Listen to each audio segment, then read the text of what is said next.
পানির ভাপে যে এরকম পাঁপড় বানানো যায়, না বানালে বুঝবেন না। শুধুমাত্র ময়দা দিয়েই কিন্তু এই পাঁপড়টা বানানো হয়েছে। বানানোর জন্য 1 বাটি ময়দা প্রথমে চেলে নিতে হবে। সামান্য কিছু উপকরণ দিয়েই এরকম পাঁপড় বাড়িতেই বানানো যাবে। নুন স্বাদ অনুযায়ী, জিরে, আর কিছু উপকরণ লাগবে না। শুধু এই 3টে জিনিস দিয়েই কিন্তু এই পাঁপড়টা হবে। ভালো করে মিক্স করে নেব। এবার অল্প অল্প পানি দিয়ে ভালো করে মাখতে হবে। পাঁপড়ের জন্য একটা পাতলা ডো তৈরি করতে হবে।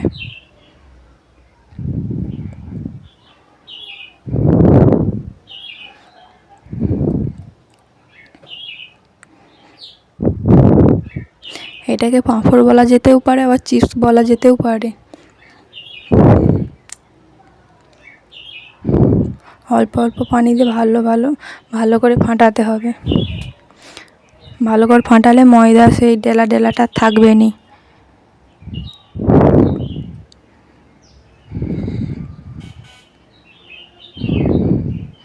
ব্যাটারটা কিন্তু অনেক স্মুথ হতে হবে।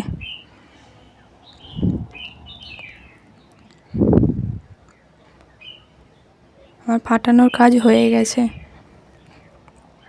এবার একটা হাঁড়িতে পানি বসিয়ে দেবো ফোটানোর জন্য। পানির ভাপেতেই এই পাঁপড়গুলো তৈরি হবে।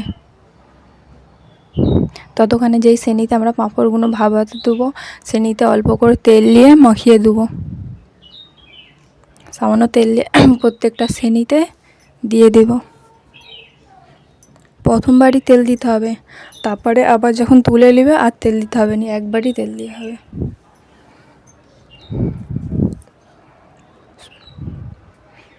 সবগুলোতে আমার তেল মাখানো হয়ে গেছে। এবার একটা চামচের সাহায্য কিছুটা পাঁপড়ের ব্যাটার নিয়ে দিয়ে দেবো সেনিতে।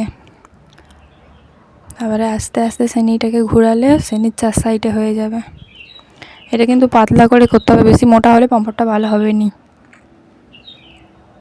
এবার পানিটা ফুটে গেছে, সেনিটা দিয়ে দেব।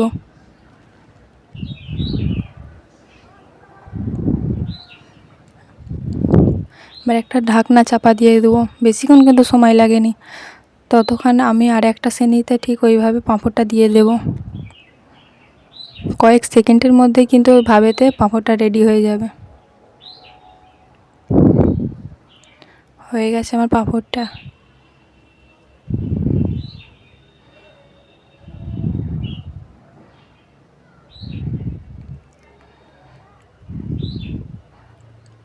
ওইটা তুলে নিয়ে অন্যটা দিয়ে দেব।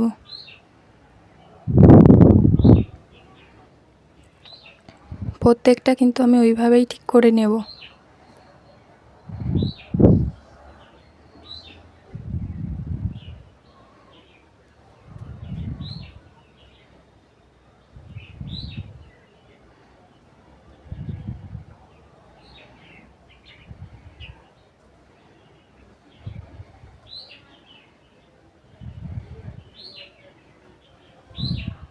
এবার আমি তুলে দেখাই।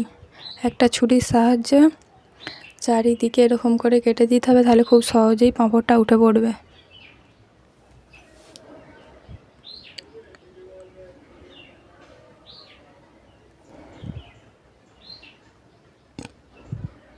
দেখো খুব সহজেই উঠে পড়ছে পাঁপড়গুলো।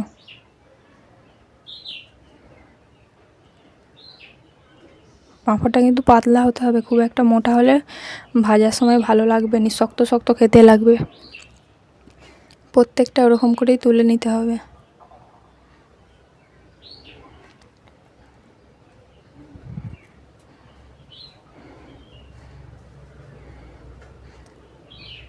সবগুলো কিন্তু অনেক সহজেই উঠে পড়েছে।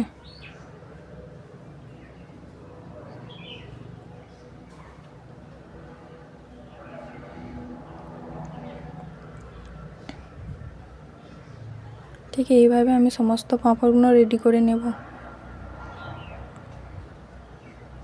সমস্ত পাঁপড় আমার হয়ে গেছে।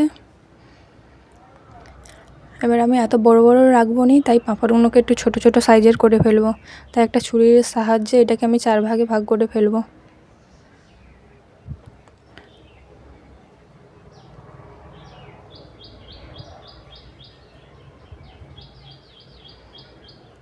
ছোট করা থাকলে ভাজতে সুবিধা।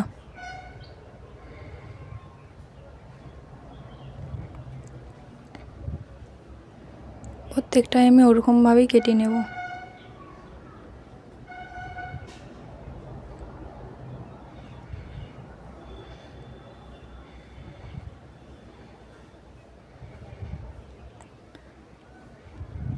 সমস্তগুলো আমার কাটা হয়ে গেছে, এবার রোদে শুকাতে দিতে হবে।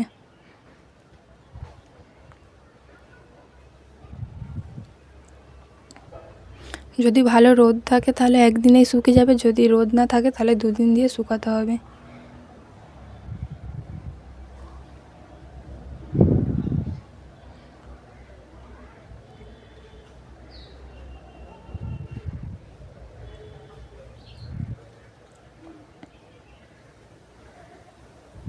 সমস্ত পাঁপড় আমার রোদে দেওয়া হয়ে গেছে।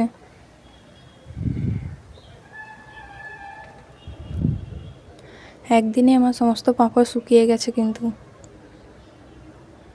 এবার এটাকে ভেজে নিতে হবে। ভাজার জন্য কড়াইতে তেল বসিয়ে দিতেছি। তেল গরম হয়ে গেলে একটা একটা পাঁপড় দিয়ে ভেজে নিতে হবে।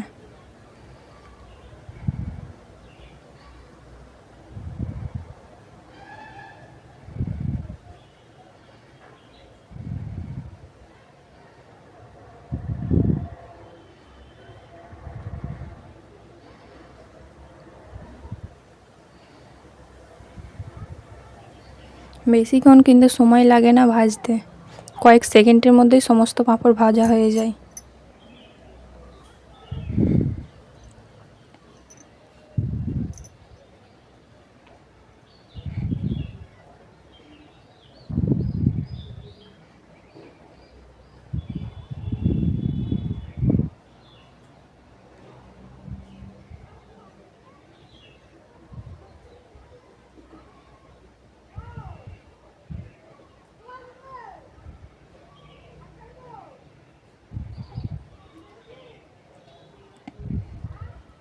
সমস্ত পাঁপড় আমার ভাজানো হয়ে গেছে।